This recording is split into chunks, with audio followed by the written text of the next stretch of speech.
아멘.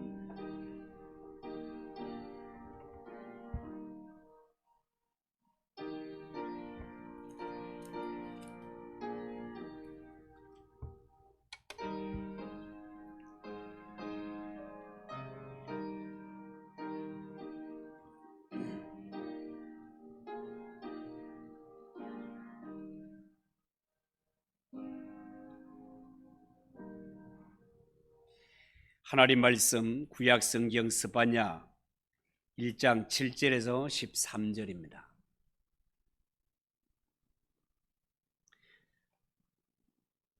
구약성경 1305쪽 스바냐 1장 7절에서 13절 한 절씩 교독하겠습니다. 주 여호와 앞에서 잠잠할지어다. 이는 여호와의 날이 가까웠으므로 여호와께서 희생을 준비하고 그가 청할 자들을 구별하셨음이니라.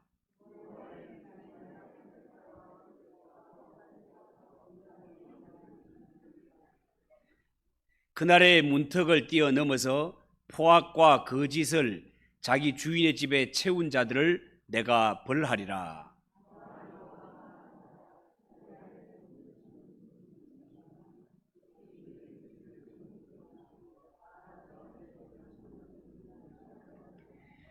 막대서 주민들아, 너희는 슬피 울라. 가나안 백성이 다 패망하고 은을 거래하는 자들이 끊어졌음이라.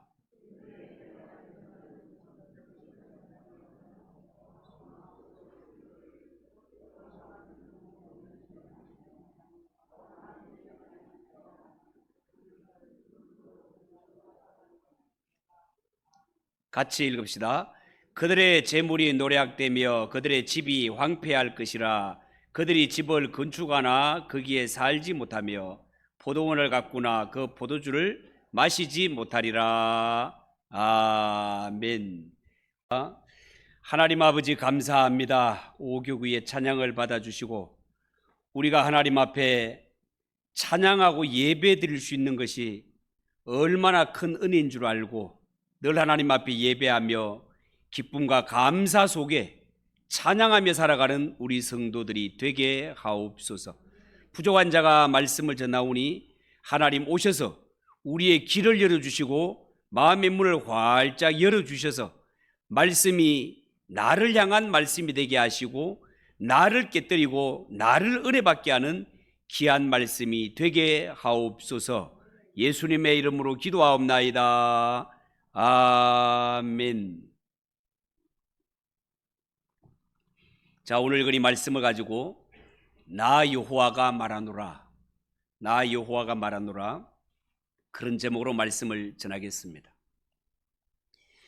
남과 북으로 갈라진 이스라엘 백성들에게는 간절한 소원이 하나 있었는데 그게 뭔가 하면 통일 왕국을 이루는 것이었습니다.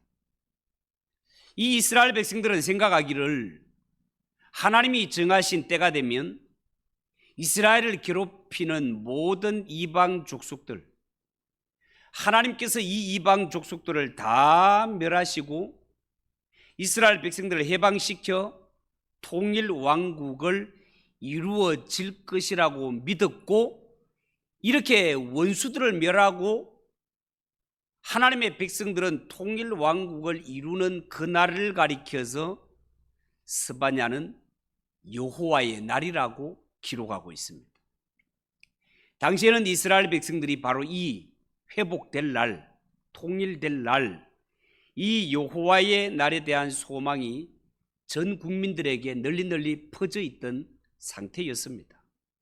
자, 그렇지만 성경에서 여호와의 날은, 하나님이 말씀하시는 여호와의 날은 이스라엘 백성들이 기대했던 날과는 차이가 있는 것 같습니다. 그리고 당시의 선지자들 가운데도 거짓 선지자들이 활동했던 반면에 하나님의 참 선지자들도 활동하고 있던 터였습니다. 그런데 이 여호와의 날을 두고 거짓 선지자들은 이 날은 회복의 날이 될 것이고 이 날은 큰 구원의 날이 될 것이라고 백성들의 마음을, 기분을 막 부축에 올렸습니다. 그러나 진짜 하나님의 선지자들은 이 여호와의 날에 대하여서 부정적인 예언을 합니다. 이 날은 너희가 기대했던 날처럼 그런 날이 아니라 하나님 편에서 오히려 무서운 날이 될 것이다.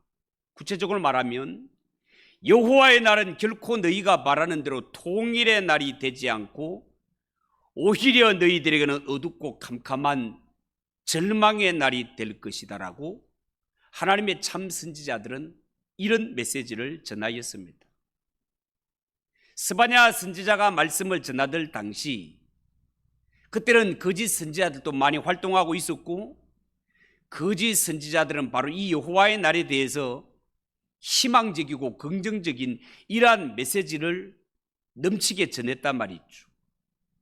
거짓 선지자들은 말하기를 백성들이여 우리가 이 위기만 잘 넘기면 다시 한번 부흥할 것이며 붙들려간 이스라엘 백성들까지 다 돌아와서 반드시 통일 왕국을 이루는 여호와의 날이 임할 것입니다.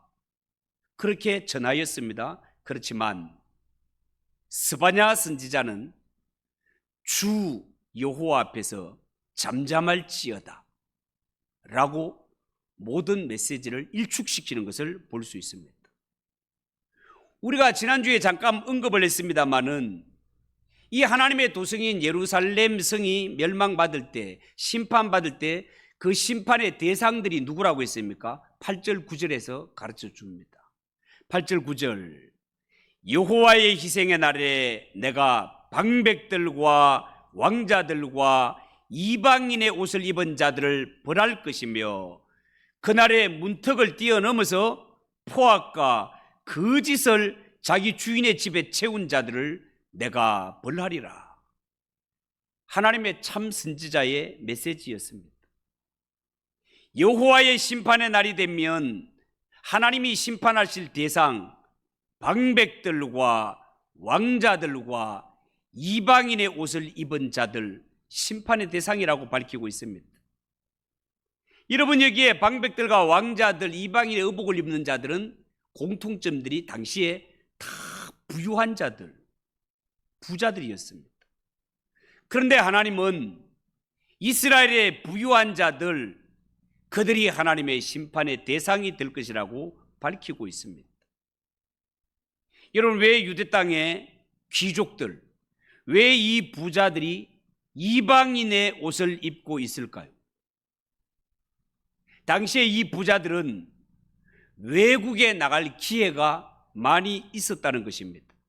그래서 그들이 외국에 가서 외국 문물을 많이 접하며 자기들이 가진 경험과 지식을 자랑하기 위하여서 이방인들의 옷, 외국의 옷을 입고 다녔으며 앞장서서 외국의 문물을 받아들이되 뭐까지 갖고 오는가 하면 외국의 종교까지 우상들까지 받아들이게 되었습니다.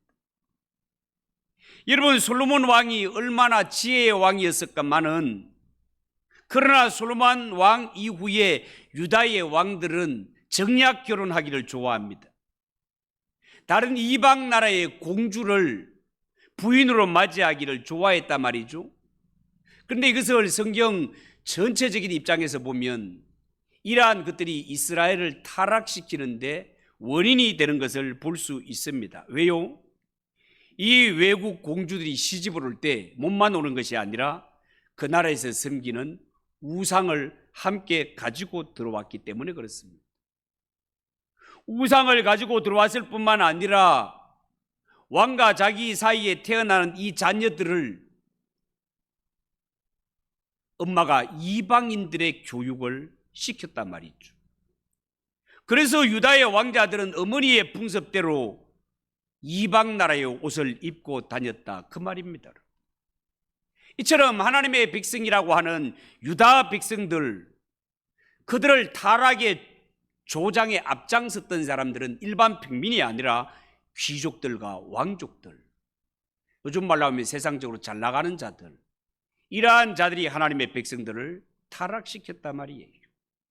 9절에 보면 그날의 문턱을 뛰어넘어서 문턱을 뛰어넘다라고 할 때 여기에 문턱은 이방 신전의 문턱을 가리킨다고 말씀을 드렸습니다. 여기서 부자들이 이방 신전의 문턱을 뛰어넘었다라는 것에는 두 가지 해석이 있는데요. 하나는 이스라엘 백성들이, 유다 백성들이 말로는 하나님의 백성, 하나님의 백성이라고 하지만 그들은 이방인들이 살아가는 모습과 전혀 구별되지 않았다. 이방인들과 똑같이 살았다. 이런 뜻이 하나가 있고, 또 하나는 이 유대 백성들이 이방인들의 신전, 마치 이방인들이 신전 문턱을 지나다니듯이 하나님의 백성이라고 하는 유다 백성들도 하나님의 성전을 왔다 갔다 하긴 하지만 그들의 삶에는 전혀 변함이 없었다는 것입니다. 하나님께서는 하나님의 백성들이 그릇된 길을 갔을 때 그들이 회개하고 변화된 사람이 되기를 원합니다. 마치 물이 변하여 포도주가 되고 사울이 변하여 바울이 되는 것처럼 하나님 앞에 예배를 드리고 말씀을 드리고 기도를 하면 잘못된 것이 변화받아 하나님이 기뻐 받으시는 것으로 변화가 되어야 되는데, 이스라엘 백성들은 마치 이방인들이 이방 신전을 넘나들듯이 하나님의 성전을 넘나들기는 하지만 그들은 예배를 드리고 기도를 하고 말씀을 들어도 그들의 삶에 전혀 변화가 없이 믿지 않는 불신자들과 똑같이 살아갔다, 그 말입니다. 오늘 성경에 보면 그들이 강포와 계율로 자기 주인의 집을 채웠다, 이런 말이 나옵니다. 여러분, 하나님의 도성, 하나님의 집인 유다와 예루살렘은 거짓과 폭력, 이런 것들은 어울리지 않는 것이고, 이런 것들이 들어와서는 안 되는 곳이 하나님의 집 아니겠습니까? 그런데 이들은 하나님의 집에 폭력과 거짓, 이러한 것들로 가득 채워버렸다는 것입니다. 이런 짓을 벌이고 있는 유다 땅의 부유로운 자들, 하나님께서 그들을 심판하시겠다고 선포하고 있는 것입니다. 그리고 오늘 이 성경을 자세히 읽어보면 당시에 이스라엘 유다 백성들 중에 부자들은요, 예루살렘 성 안에 살고 있으면서도 부자들이 모여 살고 있는 특별한 지역이 따로 있었던 것 같습니다. 우리나라만 하더라도 뭐 강남, 서울의 압구정, 이러면 부자들이 사는, 한남동, 부자들이 사는 이런 동네였던 것처럼 당시에 유다 백성들 중에도 부자들은 따로 모여 사는 구역이 따로 있었습니다. 여러분 10절 보십시오. 10절. 나 여호와가 말하노라, 그날의 어문에서는 부르짖는 소리가, 제2구역에서는 울음소리가, 작은 산들에서는 무너지는 소리가 일어나리라. 자, 이런 말씀이 나옵니다. 이 구절만 볼 것 같으면 어문이 어디이고 제2구역이 어디이며 작은 산들은 어디일까 잘 알 수가 없습니다. 그런데 구약성경 역대하 33장 14절에 보면 이런 말씀이 있습니다. 그 후에 다윗성 밖 기혼 서쪽 골짜기 안에 외성을 쌓되 어문어기에 이르며, 어문이 나오죠. 어문어기까지 이르며 오벨을 둘러 매우 높이 쌓고 또 유다 모든 견고한 성읍에 군대 지휘관을 두며, 이런 말씀이 있습니다. 여러분, 이 말씀은 무슨 말씀인가 하면 예루살렘이라고 해서 사람이 사는 지역이, 성안이 다 똑같았던 것이 아니었다라는 말이에요. 예루살렘 중에서도 예루살렘에도 문이 여러 가지가 있습니다. 우리나라 옛날 도성에 뭐 동대문이 있고 남대문이 있고 숭례문이 있고 여러 가지 문들이 도성으로 들어가는 문이 있었던 것처럼 예루살렘 성전 안으로 들어가는 문이 지금도 가면 여러 군데 문이 있습니다. 그 가운데 이 어문 부근은 특별히 성벽을 높이 쌓았다는 것입니다. 적의 침입을 방배하기 위해서. 이 어문 부고는 특별히 성벽을 높이 쌓았고 여기에 성 안에 부자들이 모여 살았다는 것입니다. 이렇게 어문까지 높이 담장을 쌓은 곳을 이름하여 제2구역이라고 붙였고, 이 구역은 지대가 다른 곳보다가 높은 곳에 위치하기 때문에 작은 산들이라고 그렇게 표현을 한 것 같습니다. 그런데요, 하나님께서는 뭐라고요? 여기에 살고 있는 부자들, 이미 예루살렘 성은 높은 성벽으로 둘러쳐 있지만 그 가운데서도 더 높이 쌓아서 외부의 침입을 받지 않도록 이렇게 높이 쌓은 곳에 살고 있는 부자들, 그들은 생각하기를 우리는 안전해, 우리는 괜찮아 라고 생각했던 그들이 애통하게 될 것이며, 나는 안전해 라고 생각했던 자들이 애통하게 될 것이라고 말하고 있습니다. 11절 보십시오. 11절, 막데스 주민들아 너희는 슬피 울라. 가나안 백성이 다 패망하고 은을 거래하는 자들이 끊어졌습니다. 이런 말씀이 나옵니다. 여러분, 여기에 나오는 막데스라는 곳은 제2구역, 부자들이 모여 살고 있는 동네에서도 중심 지역이 막데스였던 것 같습니다. 그리고 여기에 가나안이라는 말은 상인을 가리키는 말이 되겠습니다. 이 가나안에 해당하는 히브리어가 가나안 사람이라는 뜻도 있지만 상인이라는 뜻도 가지고 있습니다. 아마도 가나안 사람들은 당시에 주로 장사를 해서 먹고 살았기 때문에 그렇게 명칭이 붙어진 것 같습니다. 자, 그러면 당시에 이 상인들이 은을 많이 수입해서 이 은으로 주로 만들었던 것이 뭔지 아십니까? 주로 우상을 만들었습니다. 그러나 이제는 더 이상 부자들이 은을 수입할 필요가 없다는 거예요. 왜 그렇습니까? 그들은 하나님의 심판으로 다 망하게 되기 때문에 그렇다는 거예요. 여러분, 12절 보십시오. 12절에는 아주 심각한 이야기가 나옵니다. 그때에 내가 예루살렘에서 찌꺼기같이 가라앉아서 마음속에 스스로 이르기를 여호와께서는 복도 내리지 아니하시며 화도 내리지 아니하시리라 하는 자를 등불로 두루 찾아 벌하리니, 등불로 두루 찾아 벌하리니. 자, 이런 말이 있습니다. 당시에 이 예루살렘 성에 살고 있는 이 부자들, 스스로 하나님의 백성이라고 그렇게 만족하면서 살아가던 이들, 하나님께서는 이들을 찌꺼기같이 여기셨고, 하나님이 등불을 들고 예루살렘 성을 뒤지면서 그렇게 살아가는 자들을 반드시 찾아내어 심판하시겠다라고 이런 엄청난 말씀을 하고 있단 말이에요.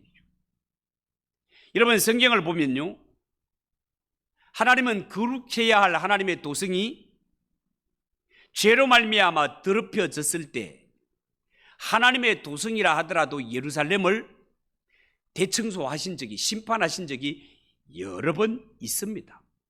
그런데요, 그때마다 용케도 요리조리 빠져다니며 살아남은 자들이 있었습니다. 그들도 대부분 당시에 처세술이 능하고 뇌물을 주어서 빠져나가기를 좋아하는 이러한 부유한 자들, 이러한 자들이 있었단 말이죠.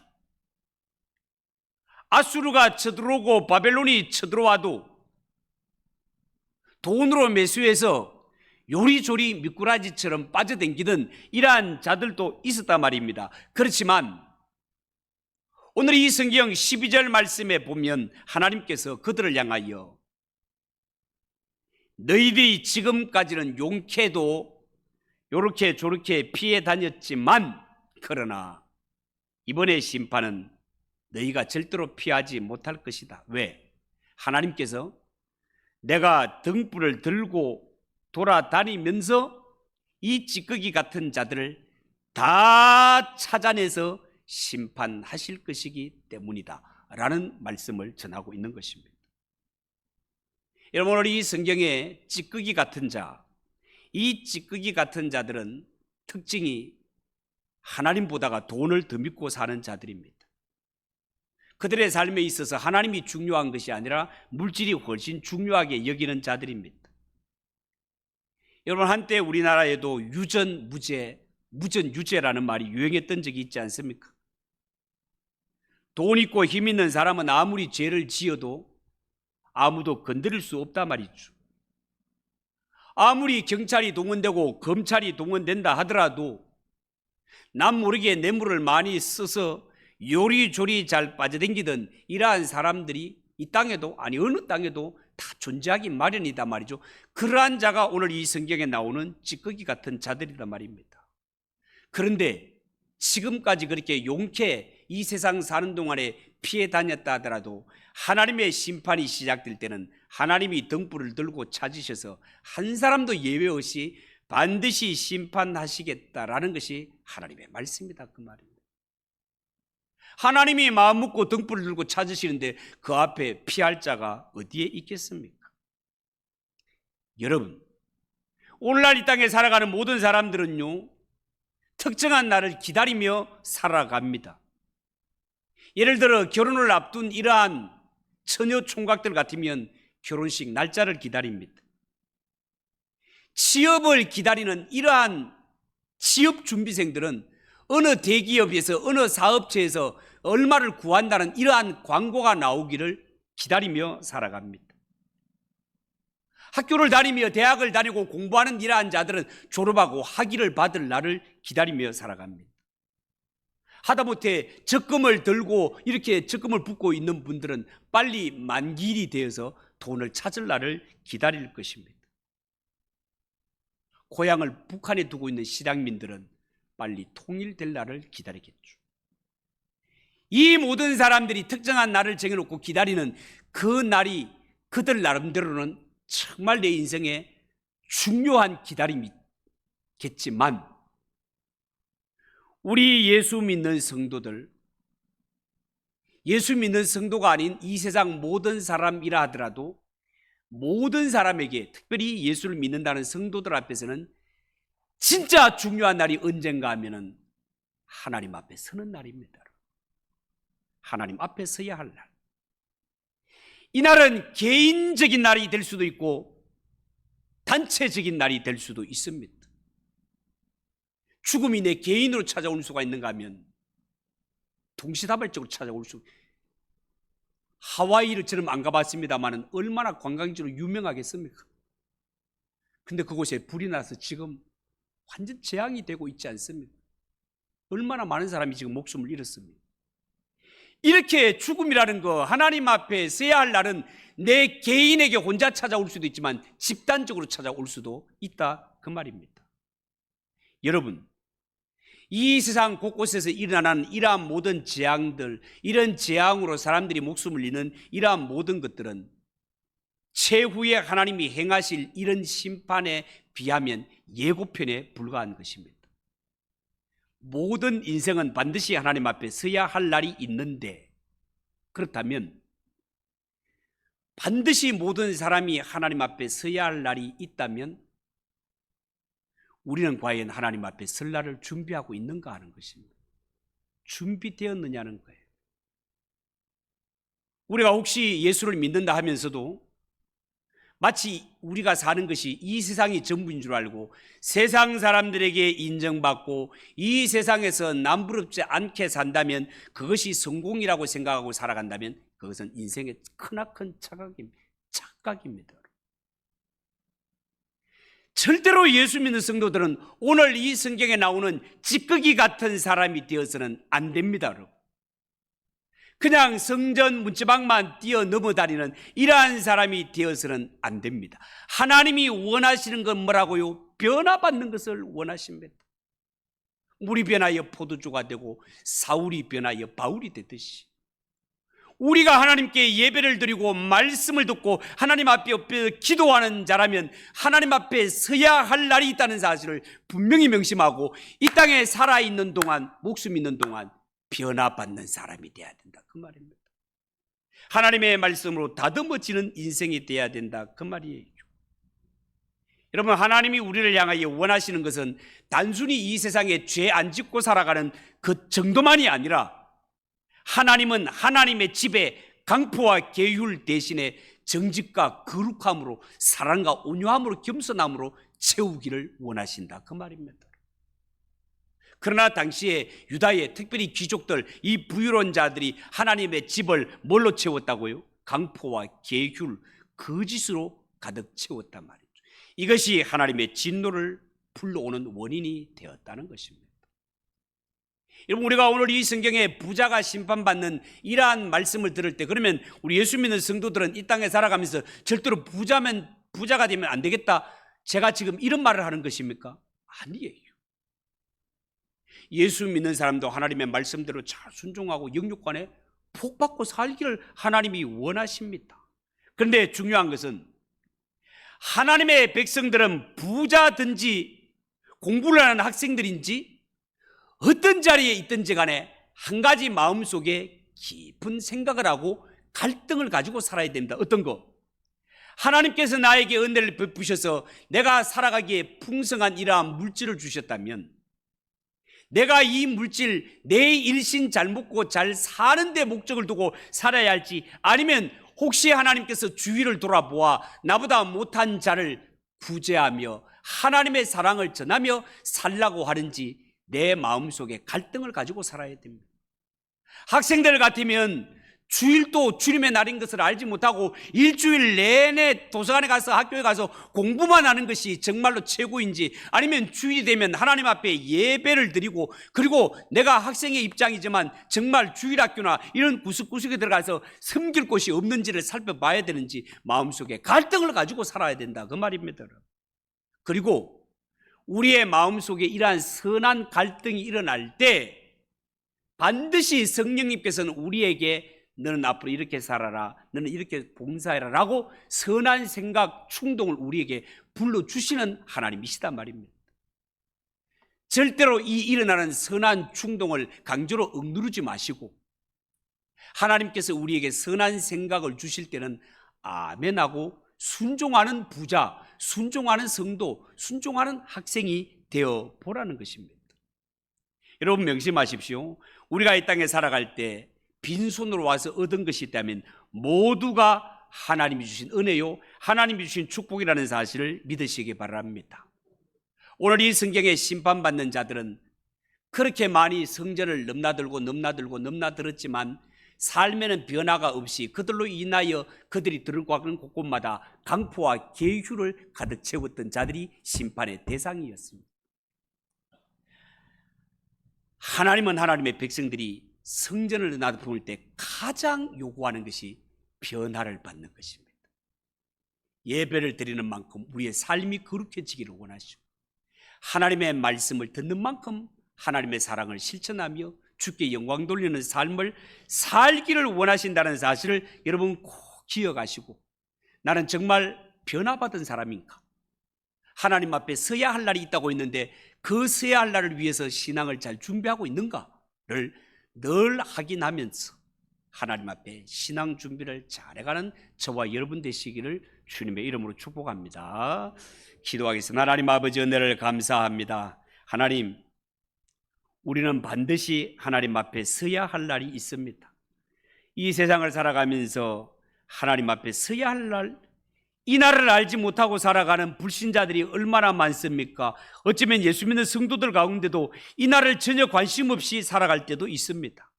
오늘 이 말씀을 통하여 확실히 내가 하나님 앞에 서야 할 날이 있다는 사실을 명심하고 그 서야 할 날을 위해서 모든 것들을 준비하며 살아가는 우리 성도들이 되게 하옵소서. 예수님의 이름으로 기도하옵나이다. 아멘. 200장 찬송 드리겠습니다.